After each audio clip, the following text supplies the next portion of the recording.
반갑습니다. 예, 재정학 이순환 시작하겠습니다. 일단 이제 그 재정학 같은 경우에는 그 기본적으로 이제 1순환하고 3순환을 하면 거의 커버가 돼요. 근데 옛날에 제가 이제 1, 3순환만 했더니만 1순환에 한 내용하고 3순환에 하는 내용이 거의 안 겹쳐요.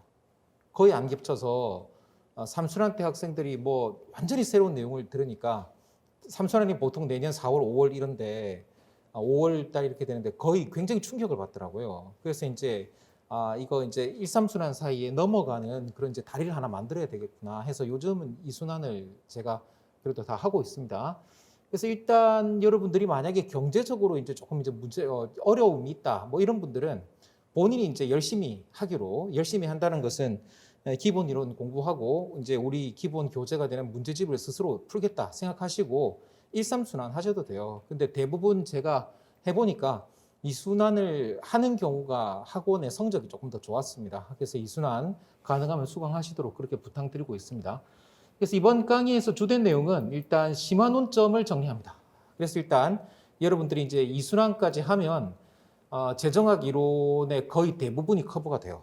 대부분 커버가 되고 그 다음에 이제 그 재정학 3순환 가면 사실 이제 재정 문제가 가끔 이제 이거 참 좀 지나치다 싶은 정도로 어려운 문제들이 가끔 나옵니다. 어렵다는 게 내용이 어려운 것보다도 문제풀이 이 과정이 계산이 복잡하거나 그런 문제들이 좀 있어요. 그래서 그런 문제를 푸는 걸 제외하고는 일단 이론은 거의 커버가 된다라고 생각하면 되겠습니다. 그 다음에 이제 실전 문제 풀이하고 그 다음에 짝수 회차에는 모의고사를 봅니다. 짝수 회차 모의고사를 보는데 모의고사는 특별히 다른 의도는 없고 이제 감각을 유지한다라고 생각하시면 되겠습니다. 여러분들이 아마 경제학 답안 써보신 지가 조금 오래됐을 건데 그냥 이제 오랜만에 한번 써본다는 정도로 할 거기 때문에 굳이 어렵지 않다. 굳이 어렵지 않고 뭐 특별히 뭐 새로운 것도 없는 그런 이제 아주 클래식한 문제들을 출제하도록 하겠습니다. 그 다음에 이제 그 진도 관계상 우리가 이제 1순환하고 이제 3순환 사이에 있는 거기 때문에 모든 내용을 다 하진 않아요. 그래서 이제 거의 핵심적인 내용 중심으로 하는데 오늘은 예를 들어가지고 거의 대부분 뭐만 할 건가 하면 공공재 이야기만 할 겁니다. 그 다음에 이제 내일은 어떻게 할 거냐면 외부성 문제 하고 그 다음에 공공지출 관련된 내용들 좀 하고 그 다음에 이제 이제 조세론을 3회에서 3.5회 정도 그렇게 할 거다라고 생각하시면 되겠습니다. 자, 그럼 이제 바로 이제 공공재 부분 보도록 하겠습니다. 자, 이제 오늘 제가 이제 나눠드린 프린트 자료가 있을 거예요. 매일 나눠드린 자료가 있을 건데 그 자료 중심으로 진행을 한다라고 생각하면 되겠습니다. 그래서 먼저 보면요, 이제 공공재의 비교되어 있습니다. 공공재 모형의 다양한 이제 비교가 있는데 이제 공공재에 대한 다양한 접근이 있다는 거죠. 근데 공공재는 기본적으로 우리가 이제 비시장 접근을 해요. 사용재 같이 가격을 내고 가격에 따라 가지고 배분 받는 게 아니고 다른 방식의 배분들이 있을 수가 있다는 겁니다. 오케이? 그래서 이제 공공재와 관련된 여러 가지 모형이 있다. 예를 들어 가지고 뭐 사무엘슨 모형, 린달 모형, 내쉬 모형, 클라크, 중위 투표자, 뷰캐넌 이렇게 돼 있는데 사실 이제 약간 성격이 다른 게 이제 뷰캐넌 모형이죠. 처음 5가지는 거의 대부분 경우에 순수 공공재를 대상으로 합니다. 근데 거기에 비해서 이제 뷰캐넌 모형은 흔히들 말하는 이제 비경합성이 완전하지 않은 그래서 클럽재를 대상으로 하는 그런 모형이라고 보시면 되겠습니다. 여하간에 공공재에 대해 가지고 6개 다른 성격의 모형이 있다. 그럼 이것들이 이제 어떻게 다르냐라는 거예요. 그래서 이제 아래쪽에 보시면 아마 이렇게 나와 있을 겁니다. 맨 먼저 이 사무엘슨 모형은 뭔가 하면요. 기본적으로 완전 정보를 가지고 있는 전지적인 선의의 사회 계획자가 있다고 전제합니다. 됐습니까? 오케이.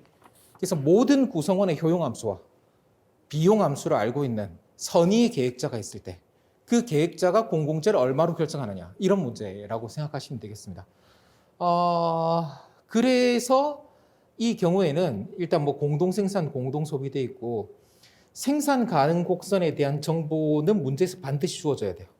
생산 가능 곡선에 대한 정보가 문제에서 반드시 주어져야 하는데 비해서 개인 예산 제약은 주어질 수도 있고 안 주어질 수도 있습니다. 그 다음에 가운데 보시면 이제 기호 설정이란 말이 나오는데요. 이게 이제 조금 이제 여러분들 뭐 들어보셨을 수도 있는데, 사용제의 경우에는 그런 말이 없는데, 공공재의 경우에는 무슨 말이 있냐면, 기여량이란 말하고, 향유량이란 말이 있습니다. 그러니까 이제 이런 구분이 있는데, 이 표현을 문제에서 잘 안 써요. 기여량은 어디 들어가냐면 제약식에 들어가요. 향유량은 효용함수에 들어가요. 그러니까 이제 사용제 같은 경우에는 내가 산 만큼이 내가 쓰는 양이잖아요. 근데 공공재 같은 경우에는 내가 산 양하고 내가 쓸 양이 다르다는 겁니다. 오케이? 그래서 이제 암묵적으로 기여량, 향유량이라는 말을 굳이 쓰지는 않더라도 이런 구분이 있다라는 것을 이해하고 있는 게 좋아요. 일단은 사멜슨 모형 같은 경우에는 개인들이 뭐 어떤 식으로 돈을 낼 거냐 이런 건 없어요. 그냥 이제 전지적 사회 계획자가 결정하는 거기 때문에 이 경우에는 그냥 이제 다른 게 없습니다. ZA, ZB라는 개념 자체가 없이 그냥 Z로 이렇게 표현을 해가지고 써요. 자, 거기에 비해서 린달 모형은 뭔가 하면 구성원이 있어요. 구성원. 오케이? 그 구성원들이 해요. 구성원들이 진실한 선호 표출을 합니다. 됐습니까? 진실한 선호 표출을 해서 자발적 협상을 합니다. 저때 이제 자발적 협상이라는 것은 비용 분담하고 공공재의 양을 동시에 자발적 협상을 합니다. 됐습니까? 그렇게 했을 때 전원 합의가 이루어졌을 때 해가 린달 모형이 됩니다. 됐습니까? 오케이. 그래서 이 모형에서 이제 우리가 기호를 설정할 때 어떻게 하냐면 이 경우에는 ZA와 ZB가 명시적으로 있어요. 각 구성원이 좋아하는 공공재의 양이 있어요. 근데 문제는 뭔가 하면 결국 이 모형의 해는 각 구성원이 전원 합의를 했을 때가 이제 해가 균형이 되거든요. 오케이? 그 다음에 이제 중요한 게 이제 이 모형에서는 비용 분담 조건입니다. 비용 분담. 그래서 PA 플러스 PB가 PZ이에요. 그래서 이제 린달 모형을 린달 모형의 협상 과정을 가장 단순하게 말씀드리면 뭔가 하면 비용 분담 전원 합의예요. 비용 분담 전원 합의. 비용을 분담하기로 하고 공공재 규모에 대해 가지고 전원 합의가 이루어진 상황.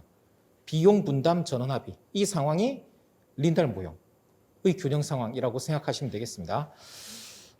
그 다음에 이제 내쉬 모형이 있는데, 그게 게임 이론이죠. 이제 공공재에 대해서 이제 게임 이론을 할 수도 있는데, 게임 이론, 우리가 알고 있는 게임 이론이라는 건 이제 비협조적 개인을 전제로 합니다. 그리고 이 성격이 굉장히 달라요. 똑같은 공공재에 대해 가지고 린달 모형은 두 사람이 아주 진실되게 이야기를 하는 거예요. 너 얼마면 되겠니? 난 얼마가 좋은데 다시 하자. 이런 식으로 하는 거예요. 근데 비협조적 개인들이라는 것은 한마디도 하지 않습니다. 됐습니까? 전혀 한마디도 하지 않고 각자 알아서 결정하는 거예요. 그리고 이제 게임 이론에서는 여기 이제 사적 공급을 합니다. 사적 공급. 그래서 이 경우는 어떻게 되냐면 ZA 플러스 ZB는 Z이라는 표현이 나오고요. 그래서 여기서 ZA, ZB, Z이라고 했을 때 요거는 다 뭔가 하면 향유량 기준이에요. 향유량 기준. 내가 쓸 양과 네가 쓸 양이 전체 공공재의 양과 같다 이렇게 쓰는 거예요. 근데 거기에 비해 가지고 내쉬 모형에서 이렇게 썼을 때는 ZA하고 ZB는 기여량이에요. 기여량. 네가 얼마 사오고 내가 얼마 사오면 합계로 얼마를 쓴다. 이렇게 한다는 겁니다. 이해하십니까? 그래서 이제 기호를 볼 때 이게 지금 현재 기여량으로 나타낸 것이냐 향유량으로 나타낸 것이냐. 향유량이라는 말 자체가 말이 좀 어려운 말이잖아요. 그래가지고 교과서에 거의 잘 안 써요. 잘 안 쓰는데 일단은 이게 두 가지를 구분을 할 줄 알아야 되겠구나라고 생각하십시오. 그리고 이 경우에는 이제 어떻게 되냐면 PA는 PB는 PZ이에요. 그러니까 이제 둘이서 이제 비율을 정해서 사오는 게 아니고 알아서 사오는 거예요. 알아서 사오는 거. 오케이? 예를 들어서 이제 만약에 가로등을 짓는 거면 자기가 알아서 짓는 거예요. 비용 분담이 없어요. 됐습니까? 오케이. 그리고 대부분의 경우에 뭐로 이제 전제를 많이 하냐면 PA 플러스 PB, PZ일 때 이게 이제 대부분 이게 이제 한계 비용하고 같다고 놓고 그런 식으로 이제 문제를 많이 풉니다. 오케이? 예, 이렇게 된다. 그래서 이제 린달 모형의 경우에도 구성원이 있죠. 구성원이 있기 때문에 생산 가능 곡선에 대한 정보가 주어지고 그 다음에 개인 예산 제약에 대한 정보도 반드시 주어져야 돼요. 그 다음에 이제 그 내쉬 모형의 경우에도 생산 가능 곡선이든지 아니면 생산 가능 곡선을 대체하는 공동체의 예산 제약이 주어지든지 그렇게 됩니다. 됐습니까? 오케이. 생산 가능 곡선이나 그걸 대체하는 개념이 주어져요. 그 다음에 개인 예산 제약도 반드시 주어져야 됩니다. 오케이. 그래서 이제 이 모형을 풀 때 대부분 이제 어떤 방식으로 푸느냐라고 하면 이제 여러분들이 그 사뮬슨 모형의 경우에는 이런 그림을 봤을 거예요. 이게 이제 수평축이 공공재고 수직축이 뭐 사용재로 돼 있을 때 이렇게 해가지고 잔여 소비 곡선이란 거 나오고 아마 이 그림을 보셨을 거라고 생각을 하는데 이런 그림이 있어요. 일순환 때 여러분들이 잔여 소비 곡선하고 접하는 그림이 있어요. 그때 이제 잔여 소비 곡선하고 그 다음에 무차별 곡선이 접할 때 이때 이제 최적 자원 배분이 이루어진다 이런 거였고 린달 모형의 경우에는 이게 디귿자 다이어그램이 있죠. 뭐 책마다 그림이 좀 다르긴 한데 이 디귿자 다이어그램을 그리고 그 다음에 이렇게 해가지고 이제 린달 균형이 형성된다. 이렇게 이제 접근을 하죠. 그 다음에 이제 그 내쉬 모형 또는 이제 뭐 게임 이론 접근을 했을 때는요, 이제 ZA와 ZB로 되어 있는 평면에서 반응 곡선을 도출합니다. 두 개의 반응 곡선이 만나는 점에서 비협조적 균형이 구해집니다. 또는 이거보다 조금 더 단순하게 할 때는 이 보수행렬을 줘가지고 보수행렬에서 내시 균형을 찾는 그런 방식으로 진행이 될 수도 있습니다. 오케이?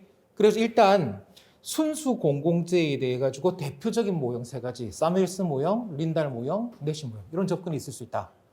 오케이? 대상은 똑같지만 접근은 다르다. 비시장적 접근 세 가지다라고 생각하시면 되는데요. 비유를 하자면 이렇게 보시면 되겠습니다. 그러니까 사뮬슨 모형은 뭔가 하면 형제가 같이 가지고 노는 장난감이 있어요. 예를 그렇게 들기로 합시다. 근데 이제 그거를 누가 사주냐면 엄마가 사주는 거예요. 엄마.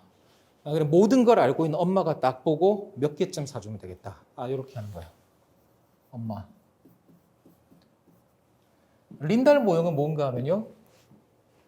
형제가 있는데 형제가 용돈이 있어요. 이 형제들이 둘이서 협상을 하는 겁니다. 됐습니까? 진실되게 서로 협상을 해가지고 아무것도 숨기지 않고 서로 협상을 해서 전원 합의를 이뤄요. 됐습니까? 오케이. 그래서 이루어지는 게 이제 린달 모형이라고 생각하면 되겠습니다. 아무것도 숨기지 않는 형제. 모든 것을 알고 있는 엄마. 아무것도 숨기지 않는 형제. 됐습니까? 그리고 잘 알려진 결론은 이 두 가지 모형은 원래 접근 방식은 다르지만 결과적으로 린달 모형은 자동으로 사뮬슨 조건을 달성한다 라고 되어 있습니다. 오케이? 그래서 이제 어떤 책에서는 이 두 가지 모형이 같은 것이다 이렇게 이야기하기도 하는데 접근 방법은 달랐지만 결론이 같다라고 하는 게 더 좋은 표현이라고 생각합니다. 그 다음에 내시 모형은 뭔가 하면은 한마디도 하지 않는 이웃이에요. 비협조적 게임이라는 것 자체가 서로 의사소통이 없는 겁니다. 됐습니까? 그러고 이제 아침에 일어나 봤더니만 쟤가 3개 있고 내가 2개 해서 합계 5개구나 이렇게 되는 거기 때문에 이건 아무 말도 하지 않는 한마디도 하지 않는 이웃 사이에 공공재 공급이 이루어진 상황이라고 생각하시면 되겠습니다. 이해가십니까? 그래서 같은 공공재란 대상을 설명하는 세 가지 방법, 대표적으로 세 가지 방법이 있구나라고 일단 생각해 보시면 되겠습니다.